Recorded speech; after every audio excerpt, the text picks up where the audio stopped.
Pues para no perdernos, lo que quiero hacer es una pequeña introducción,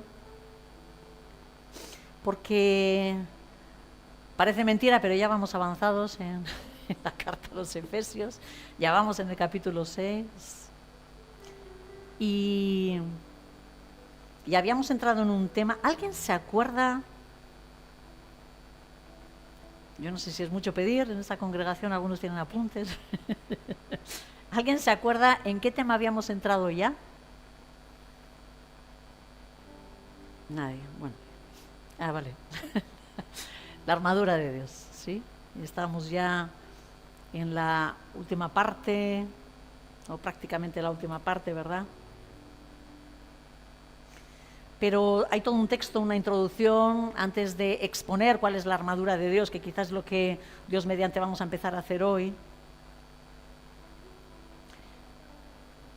Y lo que vimos era esa introducción donde habríamos conciencia de que vivimos en medio de una guerra cósmica.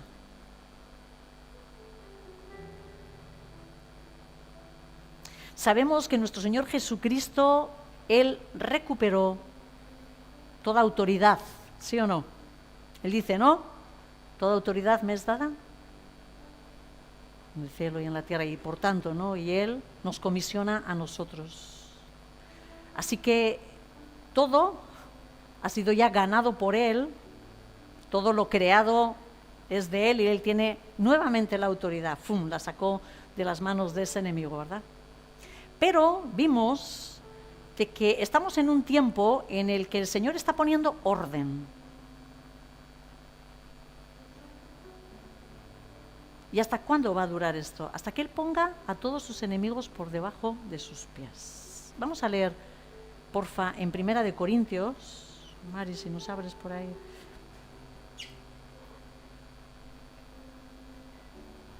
Capítulo 15.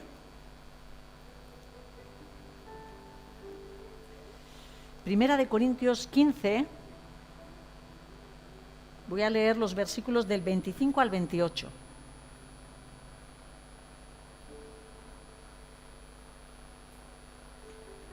Está aquí Pablo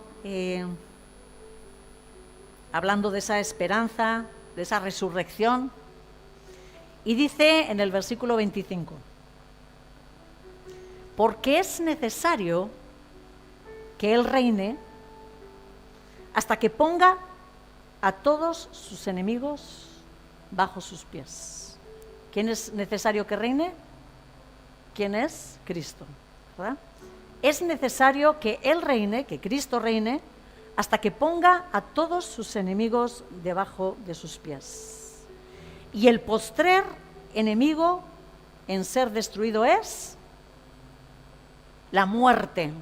Ese será el último enemigo en que ya sea destruido, ¿verdad? Porque todas las cosas sometió bajo sus pies. Dice, pero al decir todas las cosas le han sido sometidas, claro es que está exceptuando a aquel que sometió todas las cosas, es decir, al Padre, ¿verdad? Y cuando le hayan sido sometidas todas las cosas, entonces también el Hijo mismo se sujetará al que lo sujetó a Él todas las cosas. ¿Para qué? Esto es algo que aprendimos en esta carta de Efesios, el objetivo final de nuestro Señor Jesucristo, para que Dios sea todo en todos. ¿Sí? Y este será el fin glorioso de toda esta preciosa obra de nuestro Señor Jesucristo, ¿no? No solo ganar toda autoridad, sino someter absolutamente todas las cosas y llegar a destruir a esos enemigos aún a la muerte.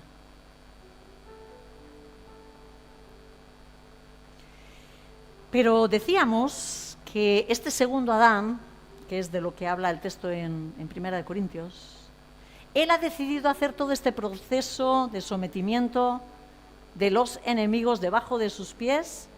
¿Junto con quién? Junto con la Iglesia, junto con todos nosotros. Por eso nos tenemos que dar por aludidos, amados. estamos en una guerra y no solamente es Cristo el que está en una guerra, ¿sí? Sino todos nosotros junto con Él, ¿sí? Él nos implicó en el proceso. Pero nosotros vemos con nuestros ojos que esté ya todos los enemigos sometidos debajo de sus pies. ¿Vosotros lo veis? Yo todavía no lo veo, ¿verdad? Vemos este mundo que está convulso, el enemigo moviendo cosas, y no solo fuera, sino muchas veces dentro, ¿o no? Todavía estamos ahí luchando porque nos sentimos a veces machacados por esas voces a las cuales escuchamos a veces con demasiada facilidad, ¿no? Así que sabemos que todavía estamos en esa batalla. Esta parte de esta carta, ¿es vigente o no es vigente entonces para nosotros? ¿Qué os parece? Iglesia, es vigente, es vigente. Por eso Pablo nos presentó una armadura de protección para poder resistir en el día malo, dice la palabra, y permanecer firmes, estables, ¿verdad? Tenemos una armadura. Vámonos al texto. Voy a leer desde el versículo 10, que eso es algo que es lo que ya compartimos, pero quiero que tomemos todo el texto para tomar este entendimiento, ¿vale? Hoy nos vamos a entrar, Dios mediante, en el comienzo de la armadura. Pero el texto dice así, a partir del versículo 10. Por lo demás, estoy leyendo Biblia textual. Sed fortalecidos en el Señor y en el poder de su fuerza. Vestíos la armadura de Dios para poder estar firmes frente a las artimañas del diablo. Porque no tenemos la lucha contra sangre y carne, sino contra principados, contra las potestades, contra los gobernadores del mundo de la tiniebla. No contra estos que gobiernan aquí, que ya bastante problema tienen ellos, sino que nuestra lucha es contra esos gobernadores de la tiniebla, contra las huestes espirituales de maldad en las regiones celestes, amados. Por eso, sigue diciendo Pablo, tomad la armadura de Dios, para que podáis resistir en el día malo, y habiendo hecho esto, estad firmes. Estad firmes, pues, dice, ceñidos vuestros lomos con la verdad, revestidos con la coraza de justicia, calzados los pies con el apresto del Evangelio de la paz. En todo, tomando el escudo de la fe, con el cual, ¿qué podemos hacer? Apagar todos los dardos de fuego encendidos o todos los dardos encendidos del maligno, y aceptad el yelmo de la salvación, el casco, ¿verdad? Y la espada del Espíritu, que es la palabra de Dios, orando en todo tiempo en el Espíritu, mediante toda oración y súplica, velando también para ello con toda perseverancia y súplica por todos los santos, dice así, ¿no? Así que aquí se nos está presentando toda una armadura. Claro que a veces, y nosotros hemos practicado eso, ¿no? Nos la vestimos en una consciencia, ¿no?, de qué es lo que estamos haciendo, claro. Pero vestirnos la armadura no solamente es válido decir así, ¿verdad? Me pongo ese cinturón de la verdad, la coraza de justicia, ¿no? Calzo mis pies con el Evangelio, ¿no?, con ese apresto, ese deseo de llevar ese Evangelio de la paz, sino que hay que vivirlo, ¿sí? O sea, esto de lo que nos está hablando es de una forma de vida que nos va a traer protección a nuestras almas, protección a nuestro espíritu, aún a nuestros cuerpos, ¿verdad? Y en esta armadura yo creo que conlleva todo lo que es imprescindible en nuestra vida para soportar esos embates que va a venir a traer el enemigo, ¿no? Y yo creo que aún para poder avanzar. Porque hay una de las armas que es de protección, pero es de ataque. ¿Cuál es? La espada, muy bien. Bueno, algunos están ya así oxidados, tienen oxidadas las cosas que hemos solido aprender, ¿verdad? Entonces, rápidamente así, ¿en qué consiste la armadura? Igual alguno de estos chavales, gogoratzen duzue, zertaz dijo aquí la armadura. Valerie dice, uy, no sé si me acuerdo, ¿verdad? Sí, ahí lo hemos dicho. Hay un cinturón. ¿Para qué es? ¿Para golpear a alguien? ¿Para qué es?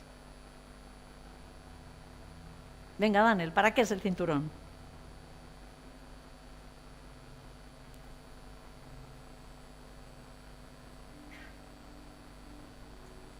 Para sujetar la coraza, yo creo que toda la armadura. Para que no se nos caigan los pantalones, ¿verdad? ¿Sí? Tenemos una coraza de justicia, la cual nos va a proteger, ¿sí? De lo esencial, además. Tendremos también calzados nuestros pies, ¿no? Con una disposición a proclamar el Evangelio. Levantaremos también un escudo de la fe. Ese va a hacer de frente, vamos a decir, ¿no? Paralizando todo aquello que venga del enemigo. Protegemos nuestra mente. ¿Con qué protegemos nuestra mente, Christopher? ¿Con qué protegeremos nuestra mente? ¿Qué es lo que nos colocamos en la cabeza? El casco de la salvación, muy bien. ¿Y qué llevamos en la mano? Osondo, la espada del Espíritu, ¿sí? Y esta armadura la activaremos con la oración, como veremos, ¿verdad? Ahora, amados, ¿os habéis dado cuenta de que esta armadura tiene un punto débil?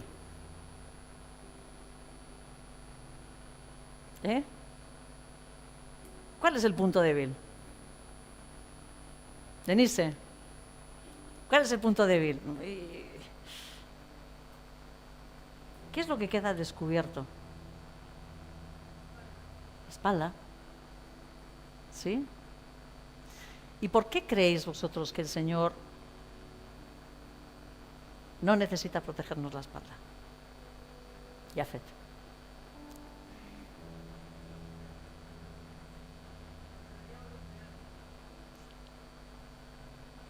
Sí, porque se espera que nosotros somos un ejército donde nos cuidamos las espaldas los unos a los otros.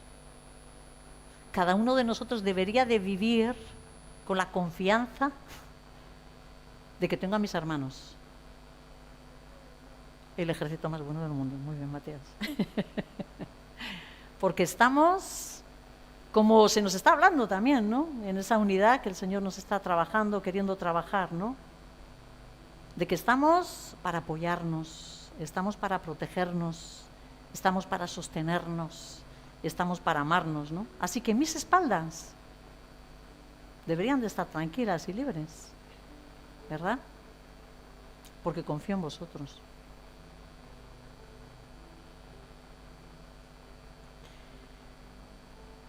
Versículo 14.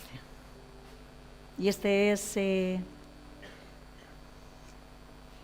versículo que hoy, donde quiero entrar, ¿verdad? Estad firmes, pues, ceñidos vuestros lomos con la verdad. No se nos está diciendo simplemente que creamos en la verdad. ¿Qué se nos está pidiendo que hagamos con la verdad?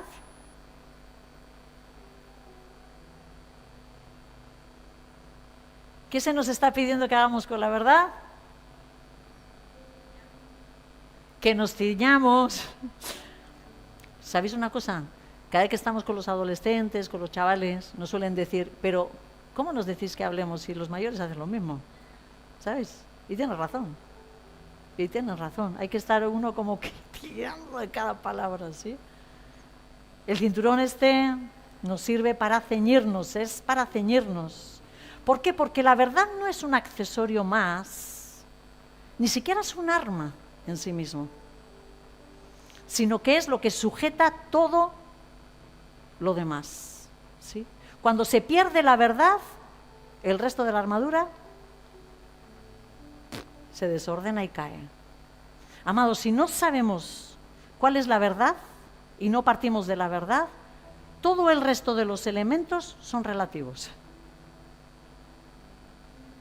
Si yo no tengo claro cuál es la verdad, no tengo un entendimiento claro de la verdad, jamás voy a poder entender lo que verdaderamente es la justicia, por ejemplo.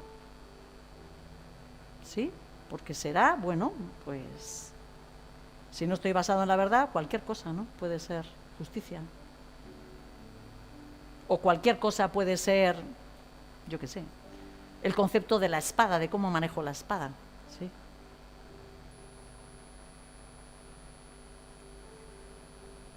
De hecho, no estar en la verdad es, en realidad, no estar basados en Cristo. Y el que no está en Cristo, no tiene nada. Entonces, ¿qué significa la verdad? Es necesario que nosotros nos pongamos de acuerdo en este punto. Y yo sé que todo esto es difícil porque es algo que se tiene que manifestar en el Espíritu, amados. Mirar, los griegos tienen un concepto de la verdad.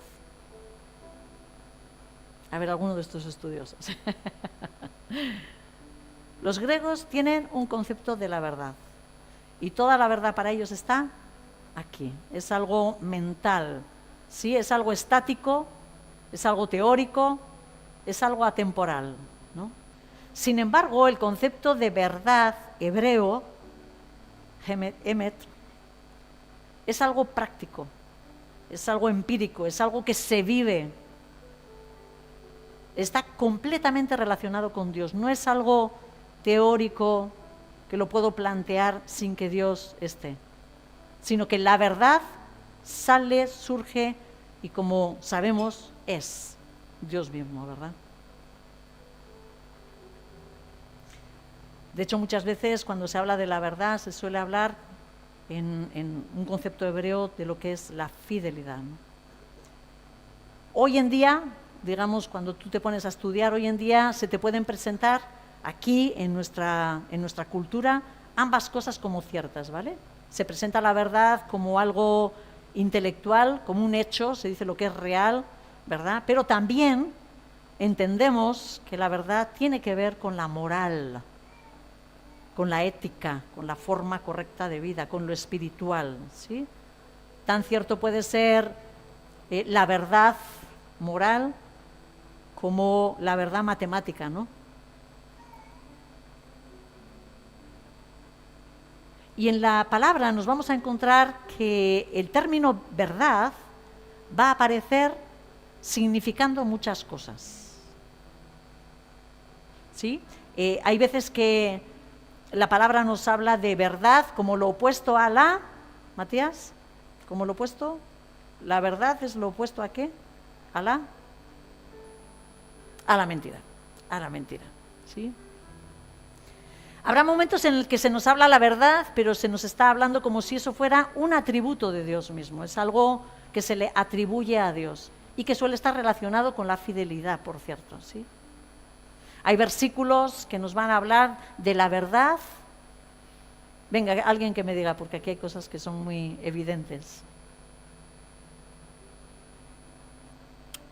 ¿En qué, a qué cosas evoca la palabra verdad dentro de la Biblia?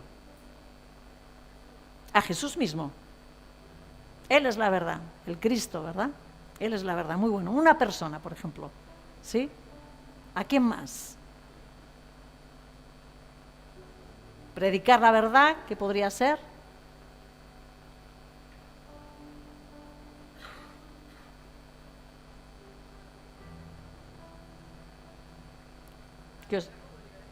Como libertad. Bueno, no quiero liarme por los versículos, ¿vale? Pero la verdad, yo puedo hablar del Evangelio como la verdad. Yo puedo hablar de la palabra de Dios como la verdad, ¿sí? ¿Se entiende esto? Que hay muchos momentos en los que se traduce, o sea, como la palabra es la verdad, haciendo referencia ¿sí? A las Escrituras, la verdad que está escrita, ¿verdad? Está haciendo referencia, como decía Vicky, a una persona que es Cristo, al Evangelio. En un sentido general, lo que podríamos decir es que todo lo que se aparta de la verdad es mentira. ¿Y de quién proviene toda esta mentira? Del padre de la mentira. Así es, del padre de la mentira. ¿Cómo se llama ese señor? ¿O cómo le llamamos? Satanás, ¿verdad?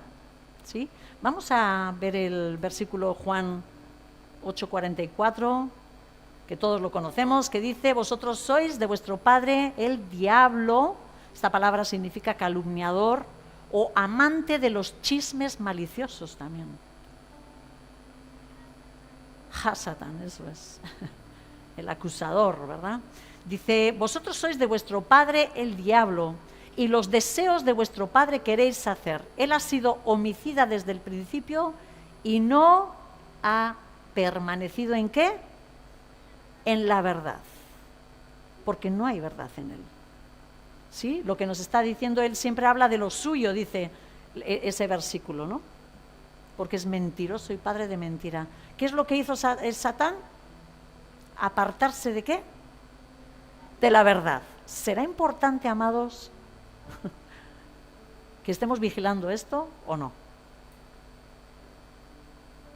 ¿Sí? Lo que está claro es que apartarnos de ello nos puede llevar a la completa rebeldía.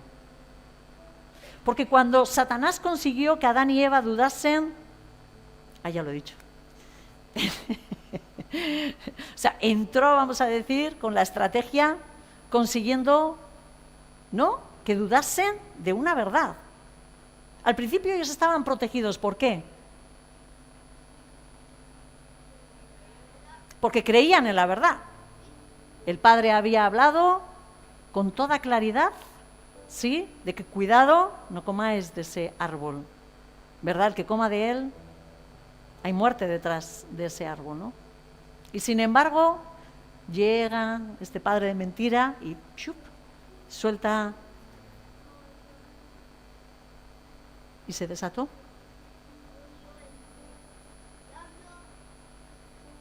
Y el Señor, bueno, ese diablo ya lo tenía así enfelado, ¿no? Pero luego fue a por la mujer, dice.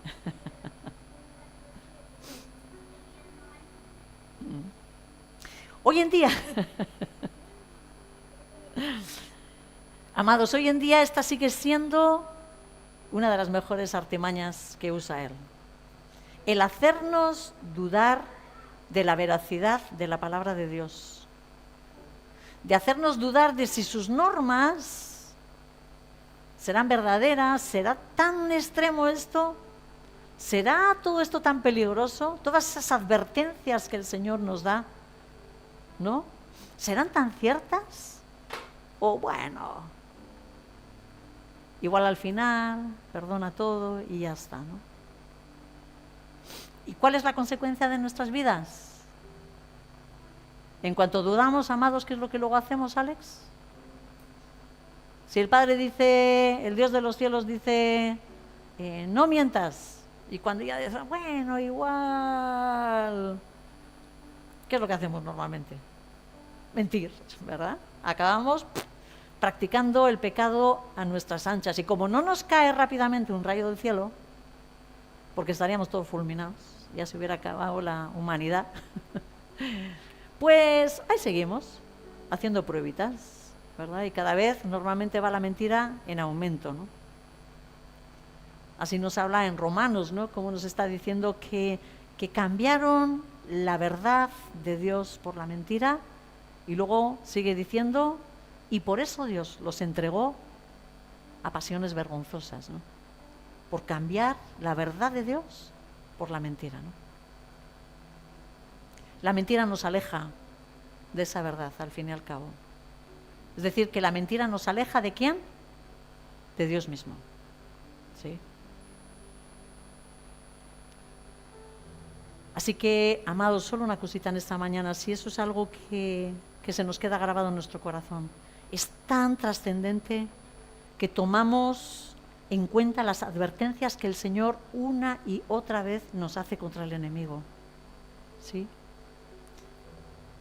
Porque es verdad, ¿no? Y es algo que el Señor nos está permitiendo enfatizar en este tiempo, en la iglesia, ¿no? Nosotros como casa de oración en este tiempo estamos enfatizando mucho la victoria de nuestro Señor Jesucristo, nuestra vida en resurrección, ¿sí? Y es buenísimo que cobremos conciencia, de hecho es lo que queríamos, que entrásemos en conciencia de lo que está enseñando esta carta a los Efesios, pero amados, como dice Pablo, no podemos ignorar las maquinaciones del enemigo y que todavía no está aplastado debajo de nuestros pies. A veces lo tenemos aquí en la cabeza, ¿vale? Se nos sube.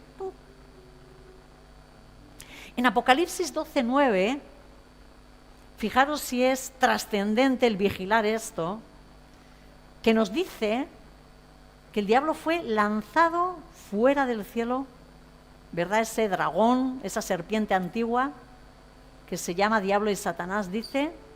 ¿Y sabéis lo que pone en ese versículo? Que el cual engaña ¿a quién?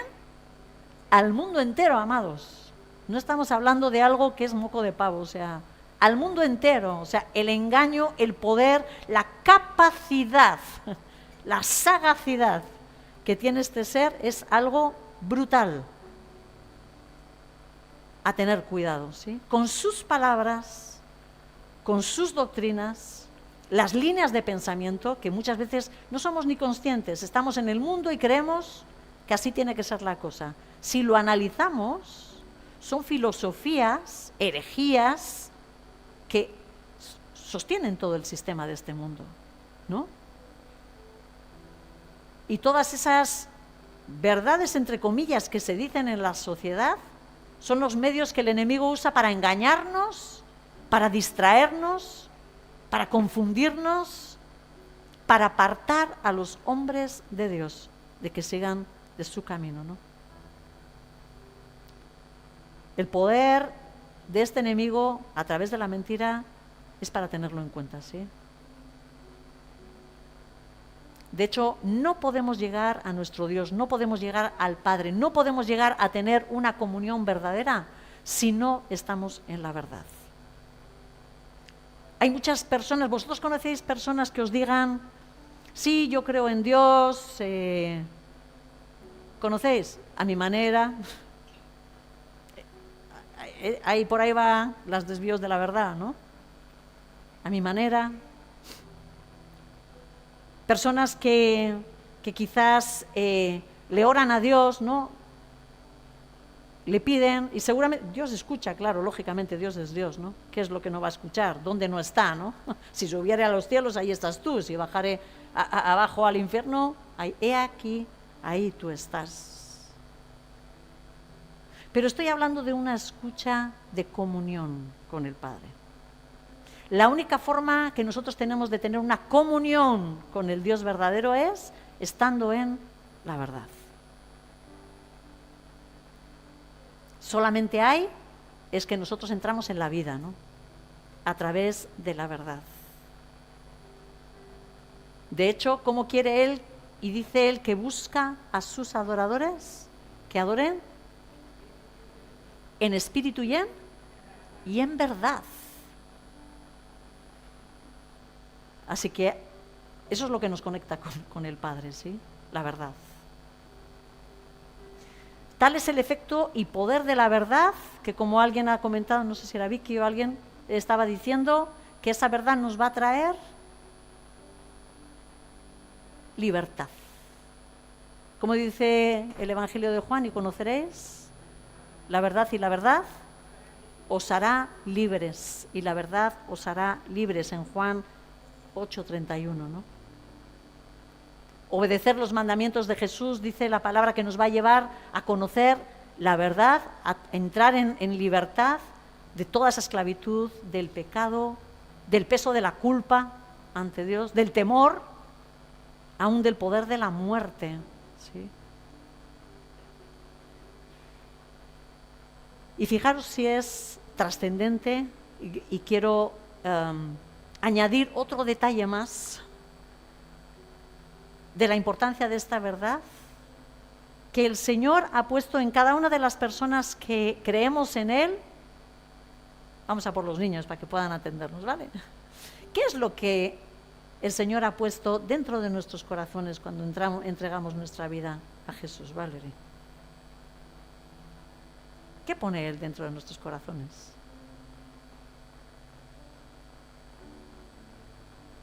Daniel, Eder, Alex.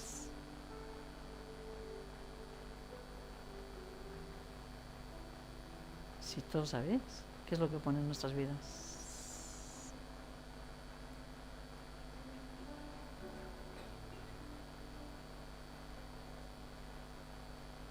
Gabriel, no, es que no le veo. ¿Dónde está Gabriel? Gabriel, ¿qué es lo que Jesús pone en nuestros corazones cuando conocemos a Jesús? Fuerte. Al Espíritu Santo. Y la palabra nos dice que ese espíritu es espíritu de verdad. Al Espíritu Santo.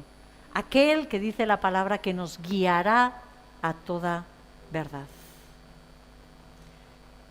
Es probable que por este poder de la verdad, una de las advertencias que con más frecuencia vemos en el Nuevo Testamento es precisamente de no salirnos de ellas. Si nosotros vamos leyendo, ¿quiénes habéis leído el Nuevo Testamento? No voy a decir la Biblia. El Nuevo Testamento. Qué poquitas manos, ¿no? Aquí somos tímidos para todo, ¿qué? El Nuevo Testamento, mirad que no me he ido al Antiguo,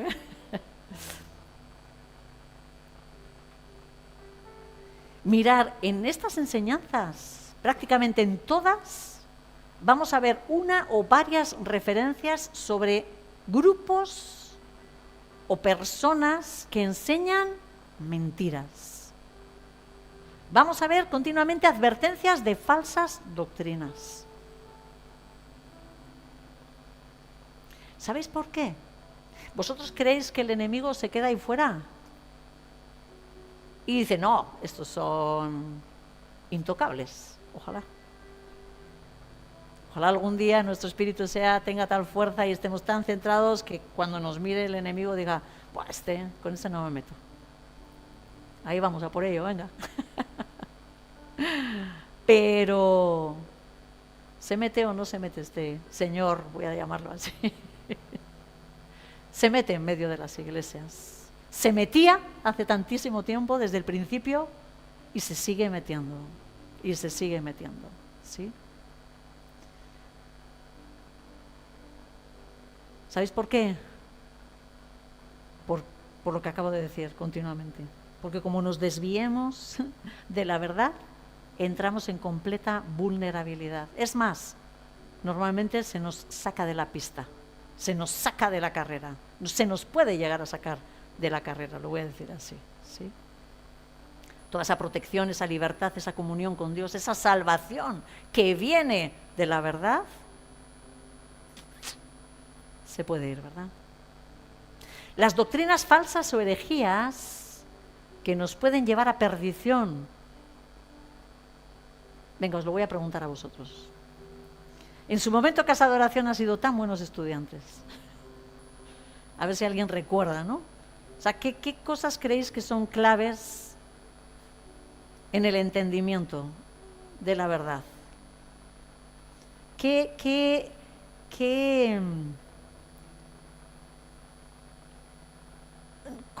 áreas es fundamental que tengamos clarísimas? De si nos vestimos con falda larga o con pantalón, eso es trascendente para nuestra vida. ¿Eso nos quita la salvación, amados? No. ¿Qué nos puede quitar la salvación? La persona de Cristo, la divinidad de Cristo. Hay grupos que enseñan que Jesucristo no es Dios. Sí, en medio de nuestra sociedad, ¿o no? ¿Verdad? La persona de Jesucristo es algo clave para nuestra salvación. ¿Sí? Su obra, si es suficiente o no es suficiente, ¿verdad? entender ese camino de salvación. Hay muchos otros grupos que se llaman cristianos, amados.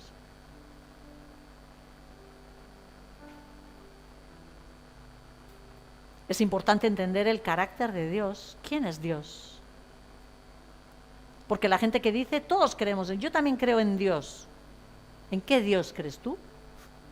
Sería la siguiente pregunta. ¿Sí? Porque hay distintas formas de ver a ese Dios y distintos conceptos de ese Dios. Es la energía que lo llena todo. Pues fíjate que no estamos hablando de lo mismo. Así que en esta mañana me gustaría ir mencionando varias mentalidades que están atacando la verdad hoy en día. ¿Sí? De distintos ángulos y que tienen como cierto paralelo con las enseñanzas de la Escritura. Esos grupos que en su momento yo estuve reflexionando y expuse cuáles eran los grupos que traían estos engaños, ¿no? Menciono uno, el relativismo espiritual. ¿Os suena a los que estáis estudiando, no? El relativismo, ¿no? No hay una sola verdad, diría esta línea de pensamiento. Cada uno tiene la suya, ¿verdad? Hay un paralelo bíblico, quizás con ese pensamiento que Pablo lucha contra él en Primera de Corintios, ¿no? A aquellos que son los pensadores, la sabiduría humana, los que tienen mucho discurso, ¿verdad? Esta mentalidad relativista, dice, acepta a Jesucristo, pero le quita el carácter absoluto, ¿sí? No se le acepta como soberano, no se le acepta como Señor. ¿Conocéis a alguien que dice, yo creo en Jesucristo, pero que no lo tiene como Señor? Puede ser un personaje bíblico, ¿no? Alguien que trajo enseñanzas muy correctas o buenas, ¿verdad? En esta línea de pensamiento se trata de lo que yo creo, de cómo yo lo entiendo. Jesús es un camino, no es el camino. ¿Sí? En esta línea de pensamiento, en ese relativismo espiritual, se rebaja su señorío. No es la referencia, la medida de todas las cosas. Así que la verdad deja de ser revelada y pasa a ser sentida. Sí, en esta línea de mentalidad, la emoción es el filtro, ¿no? Esto me gusta, entonces me trae paz. ¿Sí? Este tipo de personas, para ellas la palabra no la aceptan como corrección. ¿Sí? La van a usar para inspiración, para consuelo, ¿verdad? Pero no quieren la corrección de la palabra. ¿Sí? Así que esa verdad no ciñe, no sujeta nada. No sujeta nada. ¿Sí? Y de verdad que suele costar verlo, porque las personas que están en esta mentalidad tienen un lenguaje cristiano. Pueden usar versículos, incluso hablar de Jesús. Por eso decimos que este relativismo espiritual no niega a Jesús, pero como aquel que le diría, le sienta en el banquillo, ¿no? Y bueno, decide cuándo tiene razón o no. Ven, te entro en el juego o te dejo ahí sentadito, ¿verdad? Por hacer una comparación, para que veamos un contraste, ¿sí? Lo que sería una fe bíblica, nosotros deberíamos de exponer delante del Señor, Señor, ¿qué quieres que yo haga? Tú eres el que tienes la palabra y yo soy el que respondo, ¿verdad? Sin embargo, una persona relativista diría, esto es lo que yo siento, ¿sí? Si siento así, ¿no? En una fe bíblica, la verdad es la que me gobierna. Hay una verdad que es una referencia, que sabemos que es Dios, y ella me gobierna. Sin embargo, el relativista gestiona la verdad. bueno, esto sí, esto no, ¿no? En una fe bíblica, Cristo corrige mi mente, pero en un relativismo espiritual, yo soy quien filtro a Cristo. ¿Se entiende esa línea de pensamiento? ¿Conocéis a gente así? Bueno, espero que no seamos nosotros, ¿vale? Otra mentalidad. El legalismo moderno. Esto podría hacer paralelo quizás con los judaizantes. Aquellos que se hablan en Gálatas, por ejemplo, ¿no? O Gálatas torpes, ¿qué habéis hecho? Habiendo empezado por el espíritu, ¿no? Y habéis acabado en la carne, ¿no? El judaizante, yo no sé si os acordáis que alguna vez lo hemos tratado, para ellos Cristo sí, pero no es suficiente. ¿Sí? Ellos enseñan que hay que cumplir normas. ¿Os acordáis de alguna de esas normas? La circuncisión, por ejemplo, ¿verdad? El Shabbat. ¿Quién ha dicho? Ah, sí. Sobre todo hacían mucho hincapié en la circuncisión y luego en el tipo de comidas también. Lo puro, lo impuro, ¿verdad? Sí. Este tipo de pensadores de mentalidad, los legalistas de hoy en día, quizás no imponen la ley, no nos piden que nos circuncidemos, ¿verdad? Pero sí puede ser una corriente donde se imponen las normas culturales o cosas externas. Al final son requisitos no bíblicos que le añadimos, ¿sí? Conocer a Cristo sí, pero además normalmente se mide la espiritualidad por conductas externas, no por el fruto del Espíritu Santo. ¿Sí? Por ejemplo, ¿qué conductas externas se podría exigir? Tú conoces a Cristo, pero una persona espiritual es una mujer que se viste con falda larga. Es una persona que no usa pendientes, que no se maquilla. El cuello alto, cuidado, que no se te vea nada, ¿sí?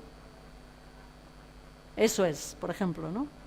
El hombre, cuidado, cómo tiene que vestir. No sé si suelen poder llevar barba, ¿no? Pero en estos grupos vosotros conocéis, ¿sí o no? ¿Conocéis algún tipo de grupo? Porque si no estamos aquí descalificados en media casa de oración, pero... ¿Tiene que llevar? Ah, tienen que llevar, vale, tienen que llevar. Pero cortadita, que dan, ¿eh? Ah, bueno, eso, no pueden usar pendientes los hombres, por ejemplo. Tatuajes, bueno, descalificados. Ni hombre ni mujer, ¿no? El modo de hablar. ¿Cuál sería el modo espiritual de hablar? Dios te bendiga. Usamos, ¿verdad? Las muletillas, la forma, ¿verdad? Shalom. Bueno, eso es más hebreo, Amado, yo que estoy aprendiendo ahí a decirle a mi nieto ahí, Shabbat Shalom, amado.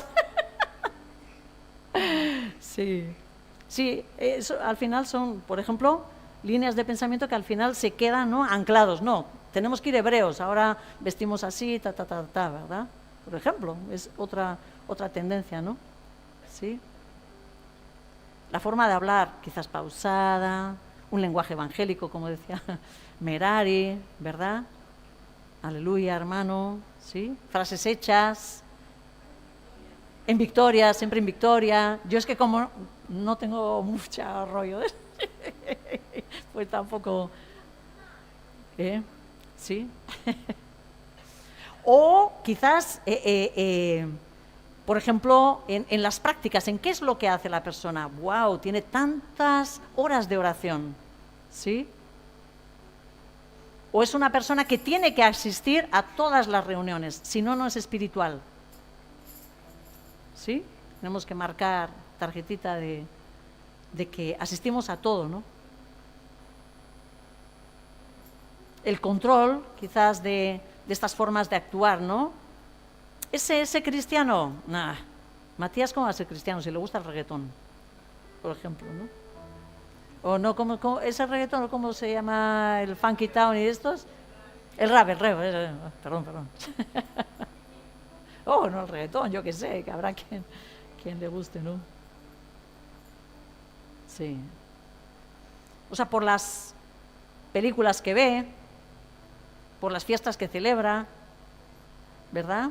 Por ejemplo, nosotros en esta congregación hemos ido tomando entendimiento de cosas como, por ejemplo, el tema de las fiestas de la Navidad, ¿no? Sabemos que no son en esa fecha de Navidad. Pero claro, cuidado si con el conocimiento uno acaba como acusando al otro, ¿no? ¿Sí? Entonces cae en este legalismo al final, ¿no? Y empieza a usar las cosas, las prácticas o lo que sea para acusar al hermano. Entonces, ¿en qué andamos? ¿No? Creo que me salgo de un pecado, pero estoy entrando en el otro. ¿Sí? Cuidado con eso, ¿verdad? Con descalificar.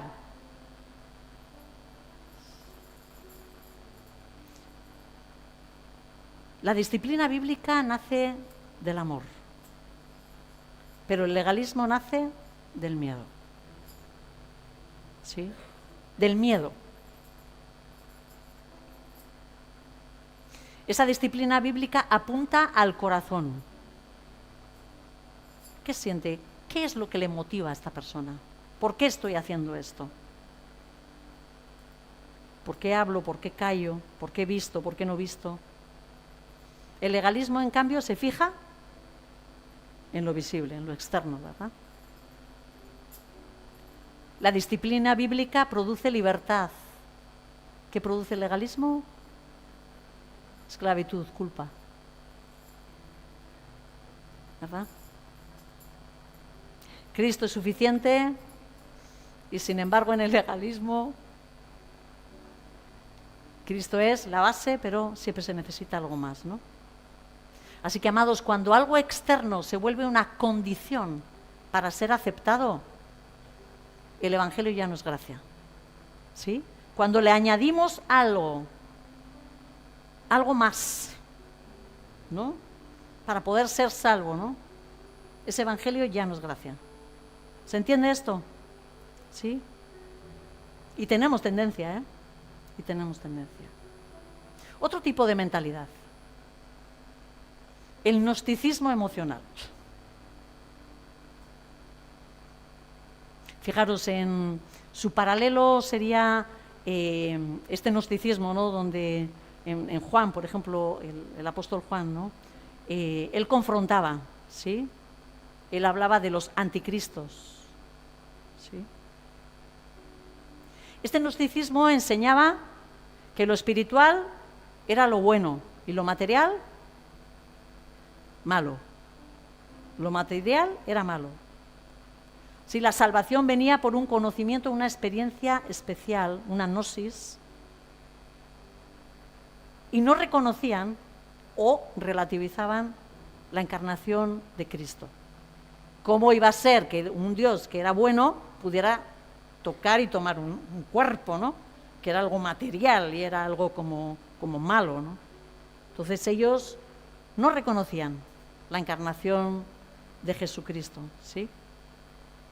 Y ellos separaban completamente la fe del comportamiento ético. ¿Sí? Había como dos ramas de los gnósticos. Unos que decían, el cuerpo no importa, machaco el cuerpo, porque es malo.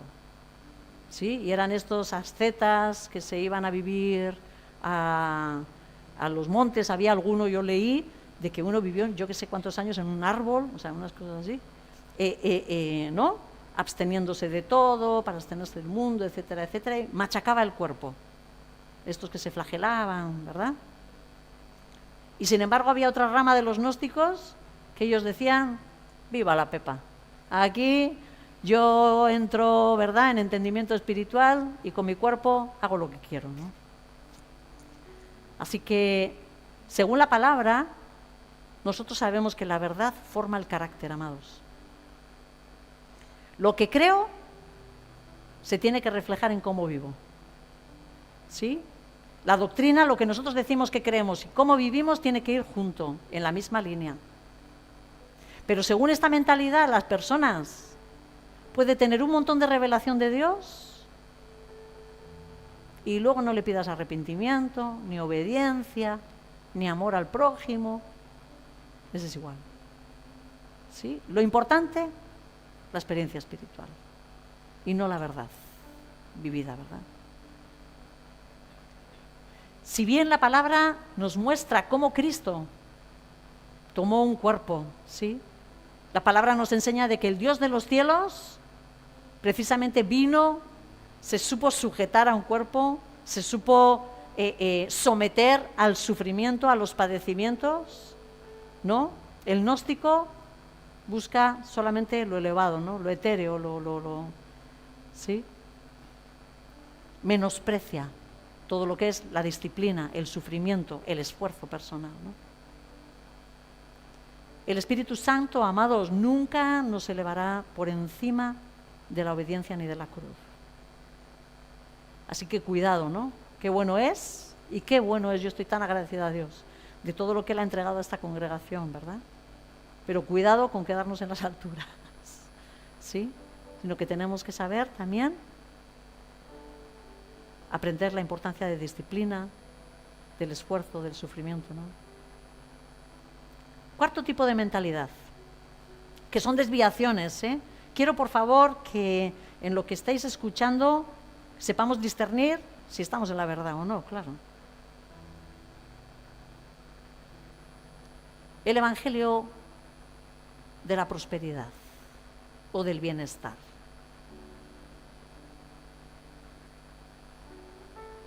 Si tienes fe, siempre te va a ir todo bien. El paralelo podría ser falsos maestros denunciados por Pedro y por Judas, ¿no? En este caso, Dios pasa a ser un medio para el éxito, para la salud y para la prosperidad. Se omite la cruz. No hay arrepentimiento. ¿Sí? Sufrimiento, no. No puede haber, ¿no? Y lo quiero aclarar porque nosotros creemos, yo personalmente creo, que el Señor nos puede dirigir al éxito. Que el Señor nos puede conceder un nivel de salud que muchas veces no lo vivimos. Lo creemos y es algo que lo estamos enseñando, ¿vale? Que el Señor nos puede entregar una prosperidad preciosa, sobre todo si nosotros aprendemos a ser generosos, que es lo que el Señor nos dice, ¿verdad? Él nos dice, tú da y se te dará, ¿verdad? Pero esas son verdades. De lo que siembras, recoges. Pero reconocemos, amados, reconocemos de que hay momentos en los que necesitamos y vamos a ser corregidos por Dios. Hay momentos en los que el Señor nos quiere trabajar con nuestro carácter y va a permitir dificultades. Puedan ser de salud, puedan ser económicas, ¿verdad? Puedan ser de situaciones catastróficas que puedan aparecer en nuestra vida. ¿Verdad? Como le pasó a Job, por ejemplo, ¿verdad? Y seguimos siendo cristianos. ¿Sí? Por eso el peligro de crear, no sé cómo decir, ¿no? Como cajones estancos, ¿no? Quinta forma de pensar, quinta mentalidad. Un cristianismo que se diluye en las ideologías. ¿Sí? Quizás ellos piensan de que la Biblia se tiene que adaptar a la cultura, a lo que estamos viviendo, ¿no? Podría tener un paralelo con el sincretismo. ¿Sabéis lo que es el sincretismo? Venga, alguno de estos estudiosos. Eso es, mezclamos. Un mix, un popurrí, vamos, metemos en la olla de todo. Y cosas muchas veces, a veces contrarias, ¿no? Completamente contrarias, como había ocurría en Corinto o en Colosas, ¿no? Se filtra el evangelio por ideologías políticas, por corrientes sociales, por agendas culturales. Un ejemplo, darme vosotros un ejemplo de evangelio completamente contaminado con ideologías políticas. Vamos, amados.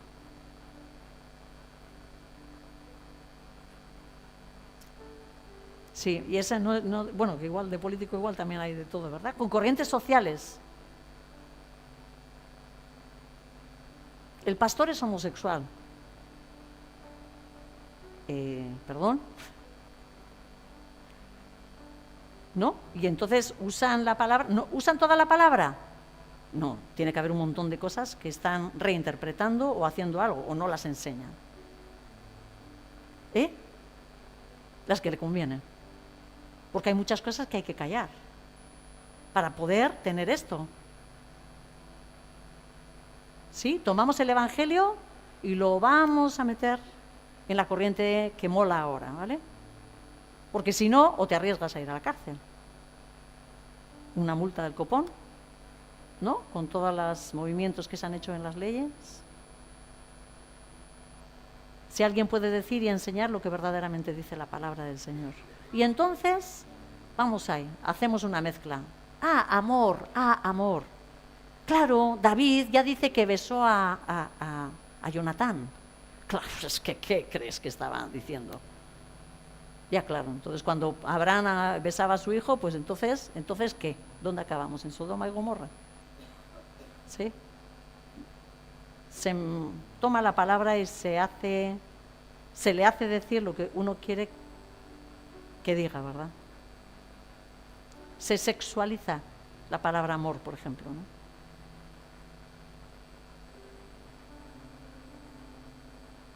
Yo cuando estaba pensando en este tipo de corrientes, me acordaba de la teología de la liberación.